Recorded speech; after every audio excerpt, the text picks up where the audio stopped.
I'm Kurt Driscoll, host of the Cattywampus Show, and we are excited that you're joining us today. I've got a good friend, fellow Rotarian, some other common things that he might be willing to share with today, how we know one another. But Lee Hollingsworth, thank you so much for being with us today and share. So, little bit backdrop. We know each other. I believe we met in Rotary. Yeah, is where we did. So you're involved. Vision, then your residential place. Yep. Where my son and I went up to see it. Yeah. So how would you categorize your interactions with me in Rotary? So we met in Rotary. So what is that?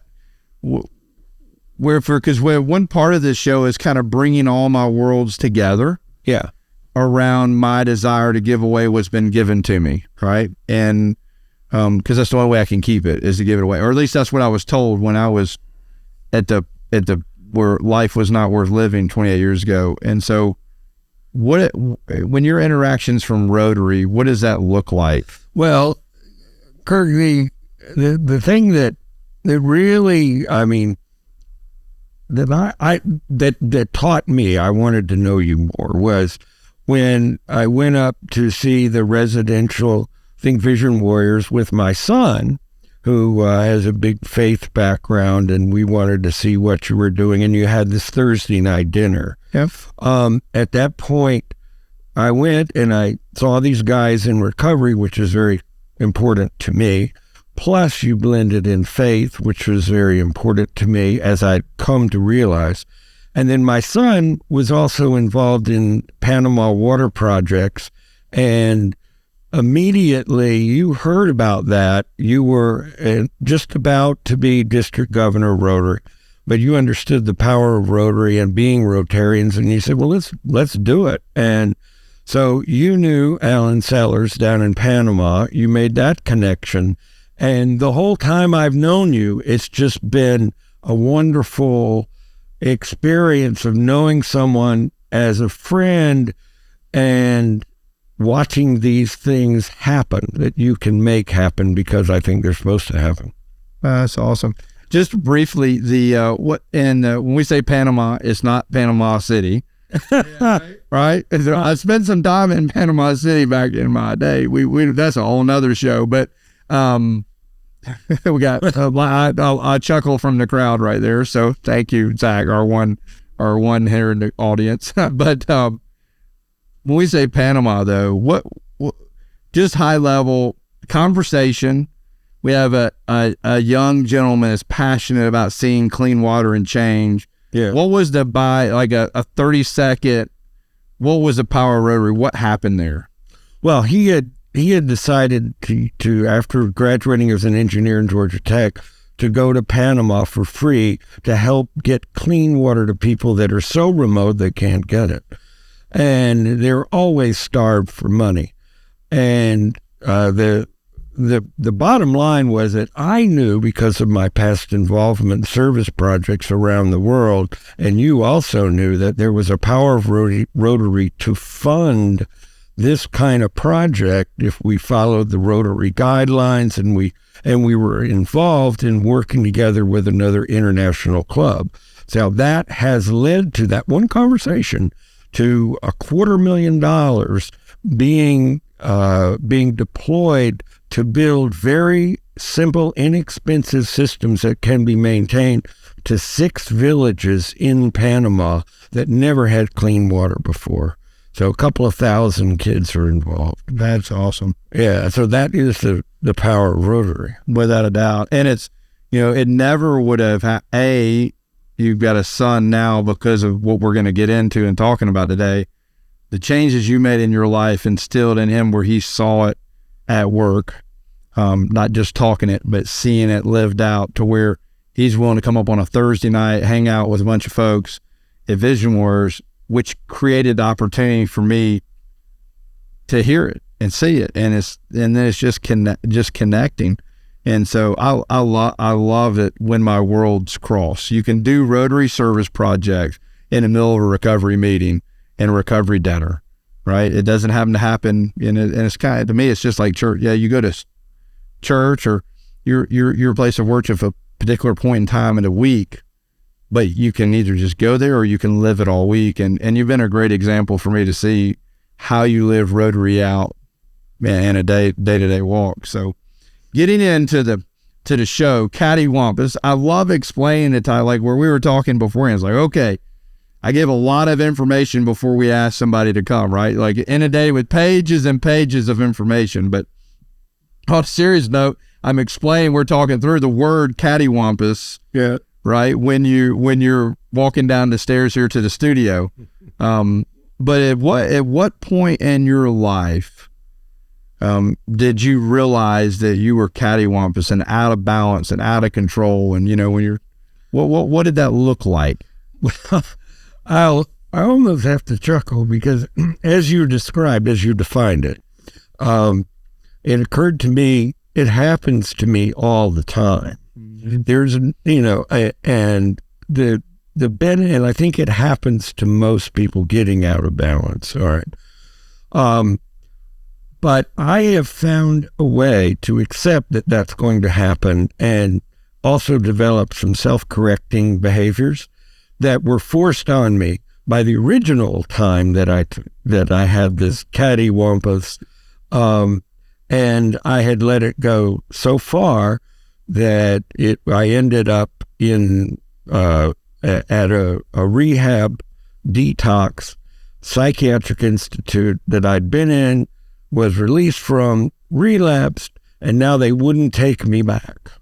And I was out on bail for a felony that if they didn't accept me in and give me a good housekeeping seal of approval, I was going to go to prison. And so I had really gotten out of balance because I completely misunderstood the whole world of my own addiction and alcohol use. And it was addiction and alcohol use for me. Some other people can get other things or other circumstances that they've been in denial for, or they don't know, or I had countless offers of help from good friends. I had close friends that were saying, "Why are you committing suicide?" And I sloughed them away, thinking that I was actually running my life pretty well and I was having more fun than anybody. But that moment, or those few moments when I was in there after they said they wouldn't take me, and I thought I would be the perfect patient. Of course we do. and it was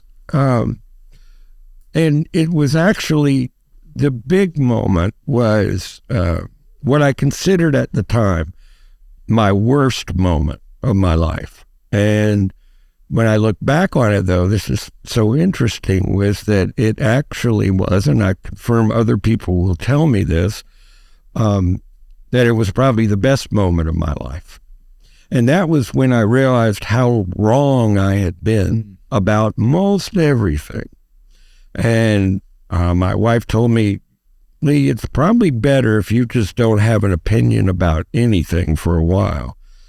That was anathema to me because I consider myself better, smarter, cleverer, more worldly, and I had some business success, so I had more money than I took full credit for it, and I was too arrogant. So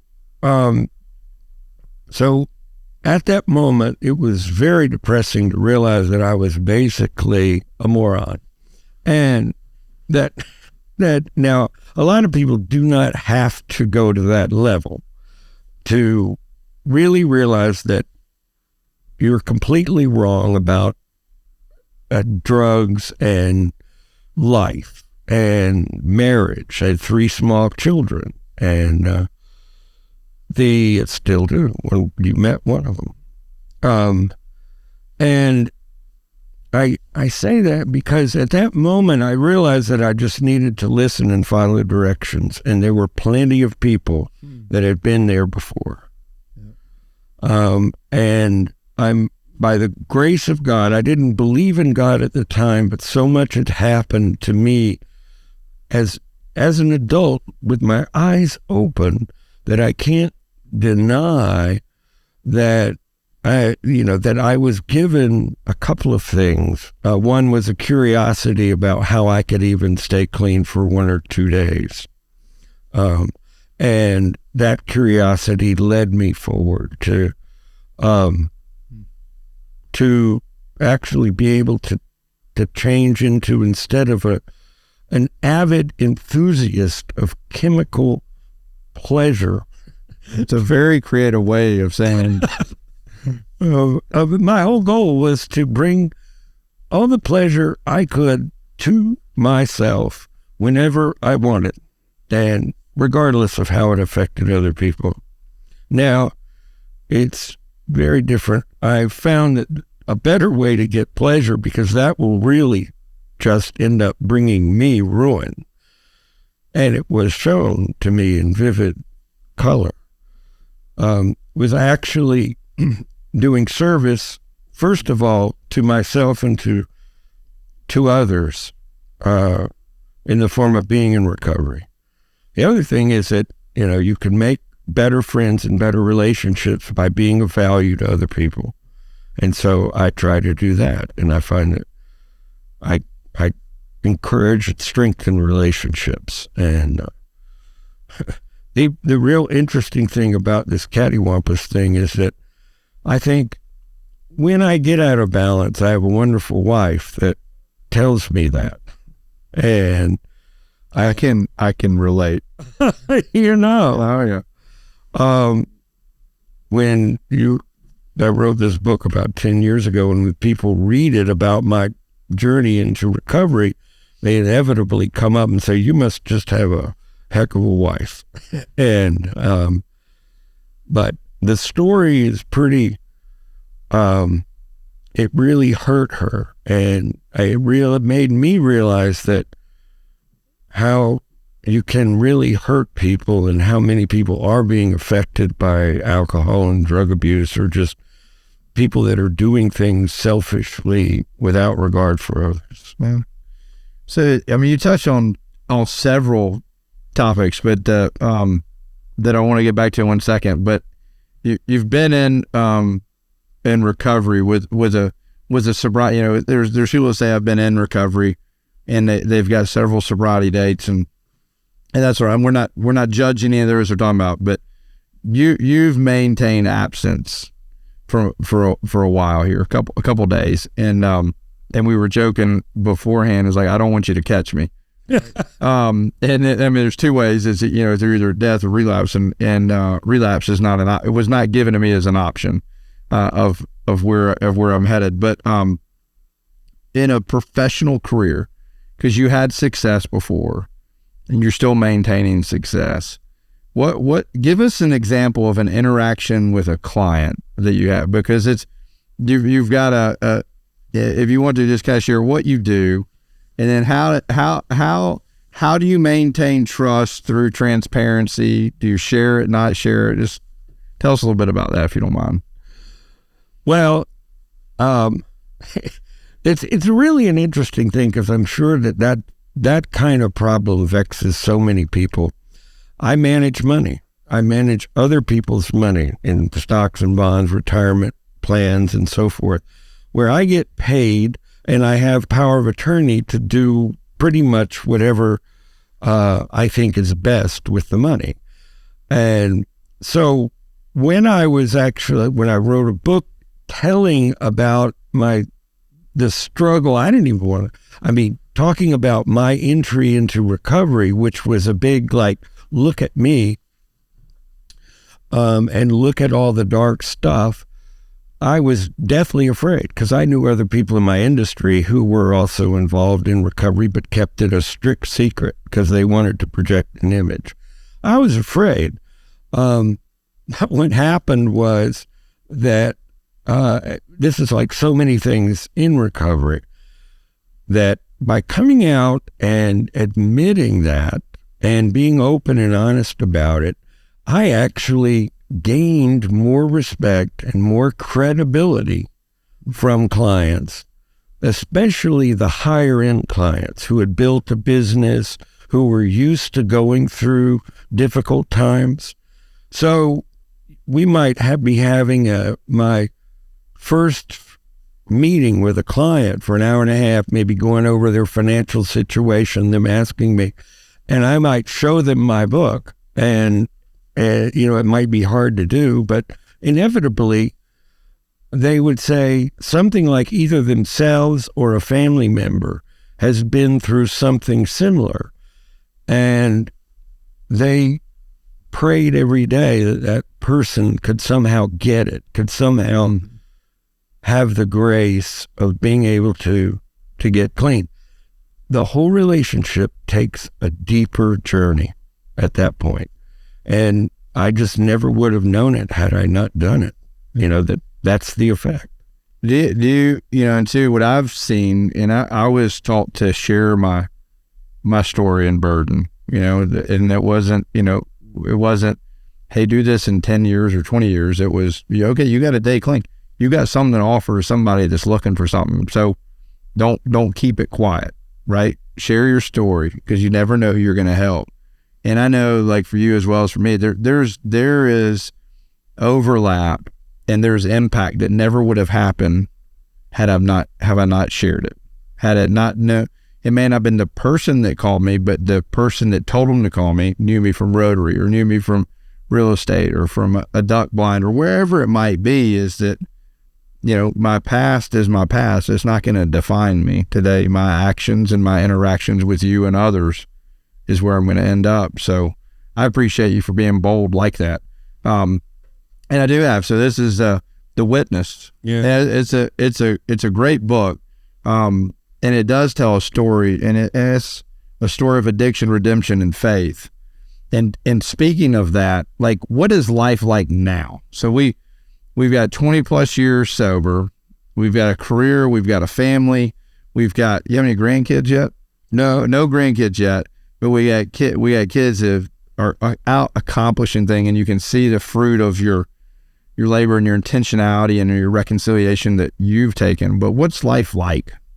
Well, one, I know that I have to tend to recovery, that it's an exercise, and that it's not just something I'm given so I have to participate in recovery on a regular basis.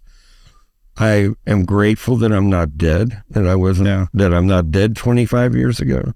So today, just being here is a wonderful pleasure. And if it's not, I need to stop and really think it through, because I can also be a very impulsive thinker still, and that's annoying me, right? But think about it. I could be dead and should be dead, really. And I feel that I have the respect of more people than I ever would have, even if I hadn't gone through what I've been through, just bled a normal life. I certainly have an enviable relationship with my children and with my friends. And what I'm able to do, for example, that is like just today, I was talking with a woman who is 5 years sober and had her only child taken away from her to a grandmother of her, of the father of the child, and is trying to get her back, and was absolutely beside herself because she may lose permanent custody of the child. And I was able to call her, and I made it a priority because I knew that I could help lift her. And you've had this, I'm sure, where you can sit down and say, look, you may be depressed that this court hearing is coming up, but there can be a bright side to things. And you have people, because she has started a meeting. She got clean and sober 5 years ago. She has been through the ringer like the rest of us. Yeah. And so there's a fellowship that I was able to offer and actually put down on paper for a judge my experience of what she's doing, and also what it has meant, what it will mean to the to the children because of the real experience of the benefit of a parent in recovery has been to my own children. Yeah. And that'll be powerful for any judge. But that's just me telling my experience. So you ask, what is it, how awesome is life? Yeah. It's just something that I could never, ever have if I designed it for myself. It's just something that I've been given. Yeah. And that you accept you've been given it through surrender. Yeah. And letting loose of control. That's right. Right. Like that's counterintuitive to everything I knew ahead of time, yeah. Right? You bet. Okay, so it's like, I built this. I created this. I set a goal. Yeah. And go for it. And, come hell or high water, you're gonna get there no matter what. Yeah. I thought that's how things happened. More powerful things can happen through surrender and knowing when to surrender and how to be humble. It's to that story, or to that statement.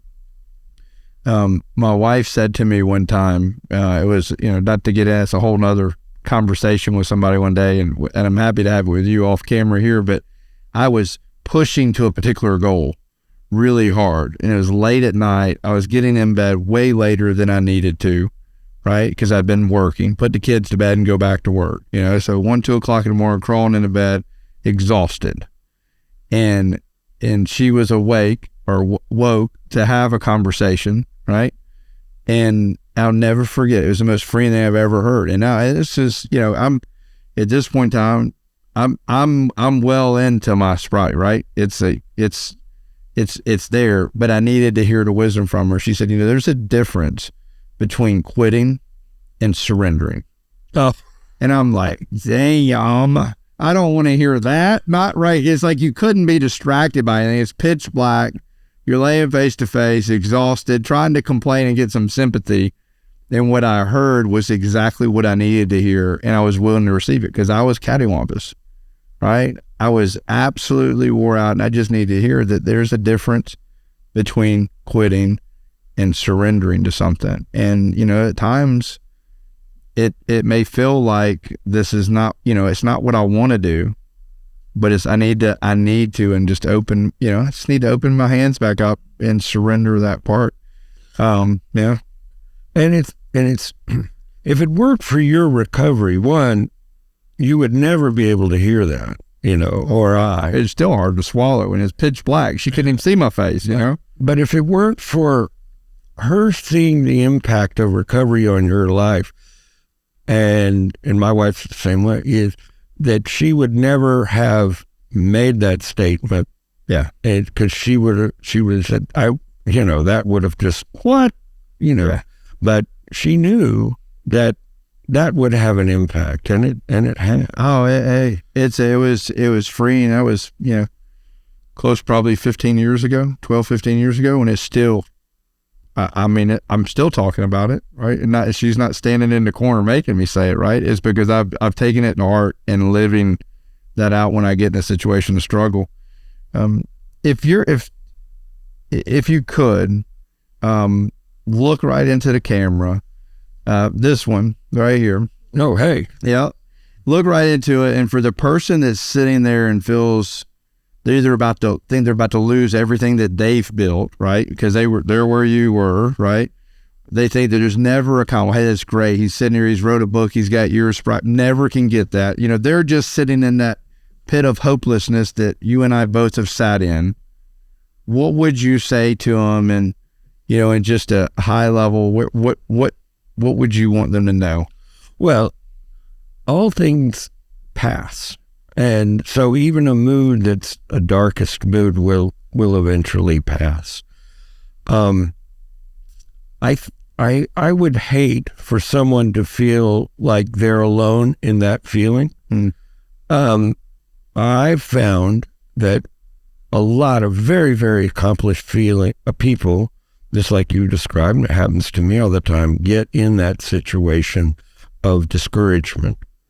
And what I do is I have other people and that I can call And I can tell them that, and even before I get it out of my mouth, I kind of get a perspective of it, right? Mm-hmm. I'm just not sitting there letting it fester on my own. Yeah. That and isolation can kill us. So I would recommend doing that, and also having tools to remind yourself often to that you need of where you are. So, like, for example, every morning, and this started before I thought prayer was effective, because it seemed silly to me. And I pray every morning, and I repeat the 12 steps. And each one of those, if I get distracted, I have to go back to the beginning. Right? And if I can go through them sincerely, which really doesn't take very long, I can pray about other things. But that's the one thing that I'll do. And I look at turning my will over to a higher power, which I've come to realize is God. And also there's another line in the 11th step that we seek through prayer and meditation to improve our conscious contact with God, praying only for the power of his will for us and the power to carry it out. So that tells me, all right, here's a whole new day. What do you want me to do? My plans are really pretty small about that. I think that I would be in danger of getting sidetracked, of thinking I have this recovery thing, if I didn't go through at least that. I have a sponsor. But the main thing is, I would say on the smaller ones, I check in. I ask my wife, before I send them. I want to say that again, because I want to send this to her. What do you do? What do you do there? I ask my wife. Okay, perfect. We're going to send that to her right there. Okay. And she knows I do. A lot of times before I hit send on an email, something as small as that. Yeah. Because I can get in my head an attitude of I'm right and somebody else is wrong, and cause a lot of problems that I will regret. Well, it's amazing here as we wrap up. We have our thing that are called the double D's. And it says it's a little different saying it to you. Our last guest last week was a female, and so it felt a little awkward asking her what her double D's were. But so when I ask you your double D's, I don't even think the same thing, if I'm just being honest and transparent, right? So I know the one thing you're saying, one of those life lessons that you're doing daily to keep you centered is you're going to the Lord in prayer first, and you're evaluating, your day ahead and centering up. Is there another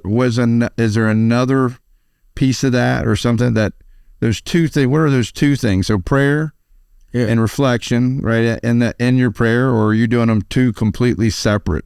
What are the reflection part comes later.